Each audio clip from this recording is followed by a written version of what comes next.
അങ്ങനെ കാത്തിരുന്ന് ഞങ്ങളുടെ റൂറൽ എക്സ്പോഷറിൻ്റെ ദിവസം വന്നിട്ടിരിക്കുകയാണ് ഗൈസ്. ഞങ്ങൾക്ക് ഒട്ടും സന്തോഷമില്ലാതെയാണ് പോകുന്നത്.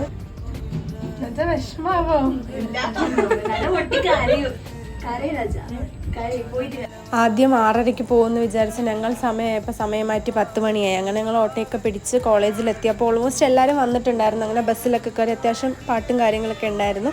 അങ്ങനെ നേരം വെളുത്തു. നമ്മൾ അവിടെ ഒരു സ്ഥലത്തെത്തി. ഫുഡൊക്കെ തന്നു. ഇതൊരു നമുക്കവിടെ നമ്മൾ ഫ്രഷ് ആവാനും ഒക്കെ ഉള്ളൊരു സംഭവമായിരുന്നു. അങ്ങനെ ഓറിയൻറ്റേഷൻ പ്രോഗ്രാമൊക്കെ കഴിഞ്ഞ് നമുക്ക് സ്നാക്സും കോഫിയൊക്കെ തന്നിട്ടുണ്ടായിരുന്നു. പിന്നെ ഓരോരുത്തരെ ഏത് വില്ലേജിലോട്ടാണ് വിടേണ്ട ലിസ്റ്റൊക്കെ ഇട്ടു. ഓട്ടോ വന്നു ഓരോരുത്തരെ കൊണ്ടുപോയി. അപ്പം നമ്മുടെ നാട്ടിലെ പട്ടി ഇങ്ങനെ സാധാ വഴി കൂടെ പോകുന്ന പോലെയാണ് ഇവിടെ പന്നി പോകുന്നത്. അങ്ങനെ നമ്മൾ നമ്മുടെ വില്ലേജിലോട്ട് പോകുന്നു. ഈ വീട്ടിലാണ് ആ വീട്ടിലാണ് ഞങ്ങൾ ഫസ്റ്റ് നിൽക്കാൻ ഉദ്ദേശിച്ചത്. പക്ഷേ നമ്മളിപ്പോൾ ഒരു 6 പേരുണ്ടായിരുന്നു. അപ്പോൾ എല്ലാം കൂടി അവിടെ അഡ്ജസ്റ്റ് ആവാൻ പറ്റാത്തതുകൊണ്ട് ഞങ്ങളെ ഷിഫ്റ്റ് ചെയ്ത് ഇപ്പോൾ കളം വരച്ചിട്ടുണ്ടായിരുന്നില്ല.